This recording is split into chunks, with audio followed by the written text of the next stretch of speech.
کبیرہ گناہ کر بیٹھا، کبیرہ گناہ کر بیٹھا، اور کبیرہ گناہ کر کے آقا کی بارگاہ میں آ گیا، گناہ کبیرہ کر لیا ہے، پھر آیا حضور کی بارگاہ میں، کیوں؟ وہ جانتے تھے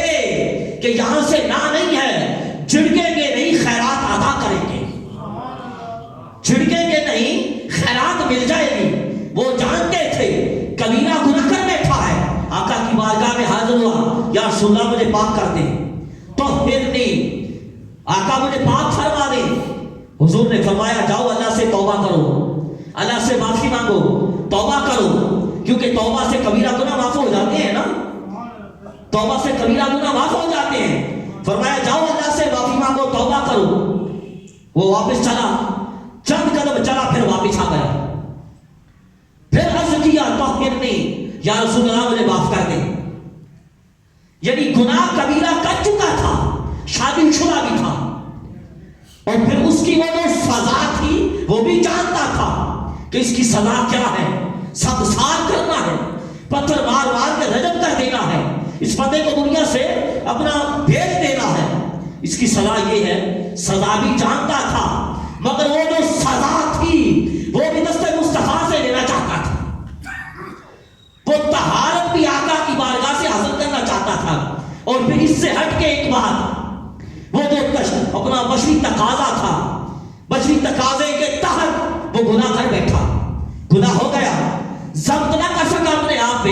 لیکن گناہ کر لینے کے بعد، اور ایسا گناہ کہ جس کی سزا 7 سال ہے، ایسا گناہ کر لینے کے بعد بھی اس کا ضمیر مردہ نہیں ہوا،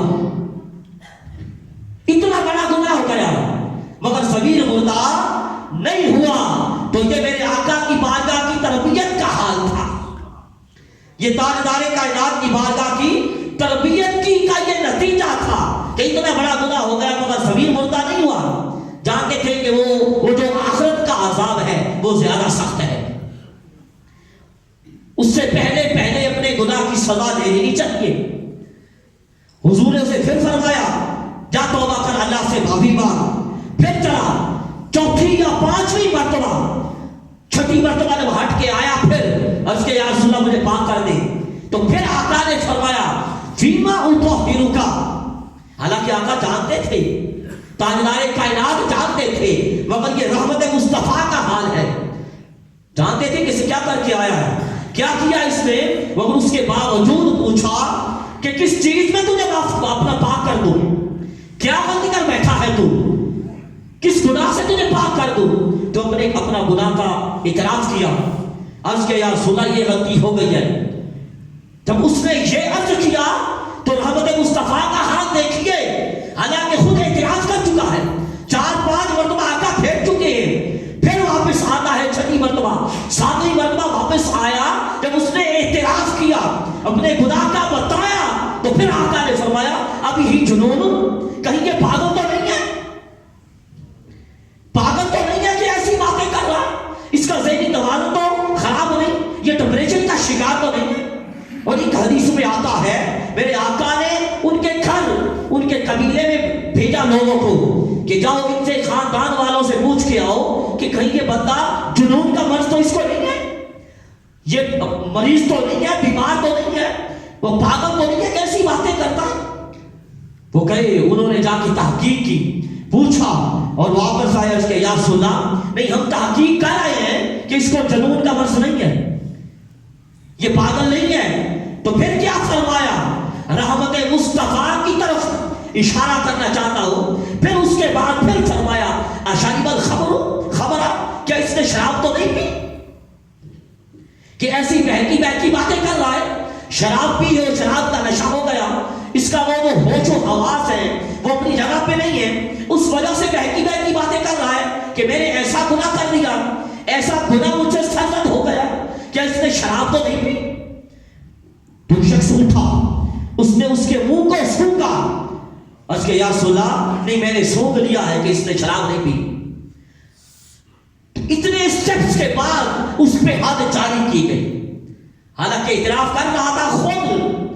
لیکن کیا ہے میرے آقا کی رحمت، اس کو اتنی مرتبہ بھیجا جا توبہ کر، جا اللہ سے معافی مانگ، کیونکہ وہ بخشنے والا ہے۔ پھر اس کے بعد اپنا تحقیق کی کہ کیا اپنا یہ پاگل تو نہیں کہ ایسی بات کر رہا ہے. مطلب کیا رحمت مصطفیٰ اس کو بچانا چاہتی ہے. اسی طرح ایک عورت غامدیہ قبیلہ سے تعلق رکھتی تھی، وہ بھی اسی طرح کا گناہ کر بیٹھی. وہ بھی حضور کی بارگاہ میں آ گئی اور آ کر اس کے یا رسول اللہ مجھے پاک کر دے. آقا نے اسے بھی فرمایا جا توبہ کر، معافی مانگ اللہ سے. وہ گئی، پھر واپس آئی اور آ کر اس کے یا رسول اللہ کیا آپ مجھے ماعز بن مالک ان کا نام تھا، وہ جو صحابی تھے، آپ مجھے بھی ماعز کی طرف بھیجنا چاہتے ہیں؟